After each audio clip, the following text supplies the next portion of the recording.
क्या बहन की शादी नहीं हो रही? पर ऐसे कैसे मना कर दिया लड़के वालों ने? अरे बुलेट मांग रहे हैं। कोई बात नहीं, 2 लाख रुपए की तो आएगी ना बुलेट, मैं इंतजाम कर लूंगा। अरे माँ आप रो मत, मैं बैंक चले जाऊंगा, वहां से मैं ना कर्जा ले लूंगा, पर मैं ना अपनी बहन की शादी जरूर कराऊंगा। और माँ आपको तो पता है ना कि मैं अपनी बहन से कितना प्यार करता हूँ, तो मैं उसके साथ ऐसे कुछ नहीं होने दूंगा। अगर ज्यादा कुछ हुआ ना तो मैं अपनी मालकिन के आगे हाथ फैला लूंगा, उनसे पैसे ले लूंगा, पर ना मैं अपनी बहन की शादी जरूर कराऊंगा। आप रो मत माँ। किससे बात कर रहे हो? और सलाम मैम साहब। ये ड्यूटी का टाइम है और तुम फोन पे बात कर रहे हो? वो मैम साहब हमारी अम्मा का फोन था, वो ना बस हालचाल लेने के लिए उन्होंने फोन किया था। फोन दिखाओ अपना। छोड़िए ना मैम साहब, वो बोला ना हमसे गलती से हो गया, हम आइंदा बात नहीं करेंगे कभी। बोला ना फोन दो। माफ कर दो ना मैम साहब, बोल रहे ना आइंदा नहीं करेंगे। जब अंदर बुलाऊंगी तो चुपचाप अंदर आ जाना।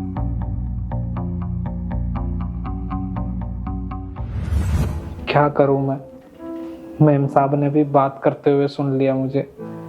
कहीं ऐसा ना हो ये मुझे नौकरी से निकाल दें। वैसे ही बहन की शादी नहीं हो पा रही है, परेशानियों का पहाड़ टूट पड़ा है मेरे ऊपर। मैम साहब माफ कर दीजिए हमें, हम ना आइंदा कभी ऑफिस में फोन नहीं लेकर आएंगे और ना ही फोन पे बात करेंगे। बस आखिरी बार में माफ कर दीजिए। अब ड्यूटी के टाइम पे फोन चलाओगे तो ऐसे ही होगा ना। ड्यूटी करनी है।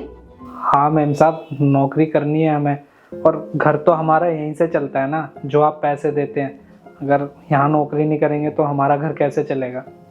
अगर ड्यूटी करनी है तो ये पैसे उठाओ। नहीं नहीं मैम साहब, हम ये पैसे कैसे उठा सकते हैं? ये हमारे थोड़ी ना है।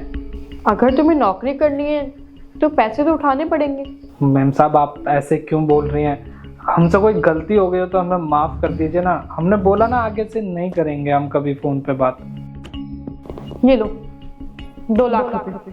पर मैम साहब इतने सारे पैसे क्यों? इन पैसों की तुम्हें बहुत ज्यादा जरूरत है। पकड़ो बताती हूँ।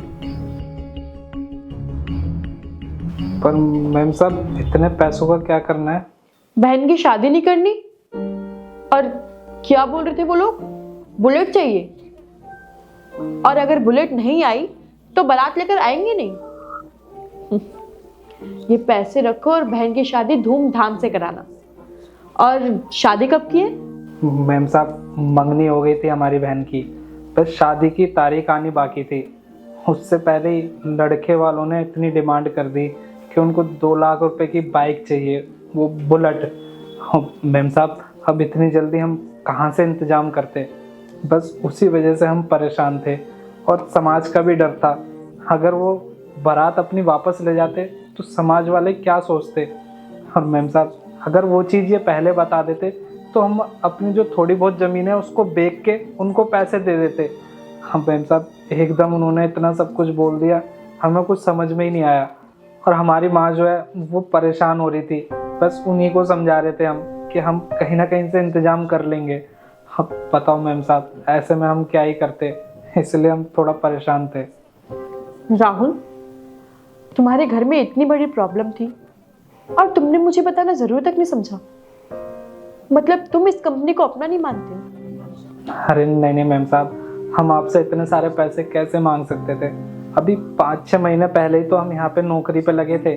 अगर हम आपसे पैसे मांगते इतने सारे तो आप तो हमें नौकरी से ही निकाल देती ना। और इसी डर की वजह से हमने आपसे पैसे नहीं मांगे थे। अगर तुम्हें पैसों की जरूरत कभी भी पड़े तो मुझसे आकर मांग सकते हो। और लड़की की शादी कराना तो एक बहुत अच्छा काम होता है। इस दुनिया में सबसे बड़ा दान है कन्यादान, और कन्यादान से बड़ा कोई और दान है ही नहीं। क्या तुम्हारी बहन मेरी बहन नहीं है? और अगर मैंने तुम्हें ये पैसे दे भी दिए तो इसका मतलब ये नहीं कि तुम मुझे ये पैसे वापस दोगे। ये पैसे मैंने तुम्हारी ईमानदारी देख के दिए ताकि तुम अपनी बहन की शादी धूमधाम से कर पाओ। और अगर तुम्हें और पैसों की जरूरत हो ना तो बेझिझक मेरे पास आना, और जितने पैसे चाहिए उतने ले लेना। और मैं तो ये कहती हूँ कि जो भी इस लायक है उनको दूसरों की मदद करनी चाहिए। और मैं तो बहुत भाग्यशाली हूँ कि मुझे तुम्हारी मदद करने का मौका मिला। मैम साहब, हमें तो एक बात समझ नहीं आ रही है। आपने हमें इतने सारे पैसे दे तो दिए हैं, लेकिन हम आपको लौटाएंगे कैसे? हमारी तो तनख्वाह भी इतनी नहीं है। पूरा साल भी हम काम करेंगे ना, तब भी इतना पैसा नहीं दे पाएंगे आपको। अरे, मैंने ये पैसे तुमसे वापस मांगे नहीं ना, तो क्यों इतना टेंशन ले रहे हो? और ये पैसे मैं अपनी खुशी से दे रही हूँ, अपनी छोटी बहन की शादी के लिए। शुक्रिया मैम साहब आपका। जहाँ बुरे वक्त में हमारे अपनों ने हमारा साथ छोड़ दिया था, वहाँ आपने हमारा साथ दिया है। आपका ये एहसान ना हम जिंदगी भर नहीं भूल पाएंगे। पर मैम साहब, आपको ना शादी में ज़रूर आना होगा। हाँ, मैं ज़रूर आऊँगी। और मैं तुम्हें 1 महीने की छुट्टी देती हूँ। अपनी बहन की शादी खूब धूमधाम से करना।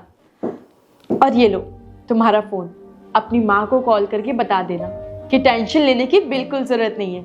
अब बहन की शादी बहुत धूमधाम से होगी, समझे?